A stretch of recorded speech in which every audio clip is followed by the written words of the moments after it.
Os que confiam no Senhor são como os montes de Sião, que não se abalam, mas permanecem para sempre.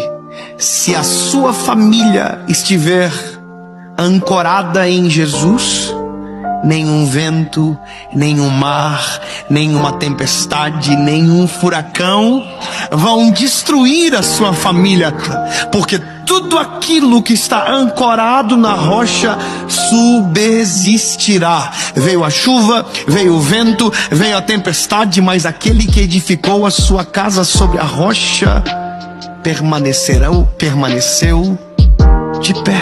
Por mais frágil que algo possa ser, por mais frágil que você seja, tudo aquilo que você ancora na rocha, que é Jesus, se torna inabalável.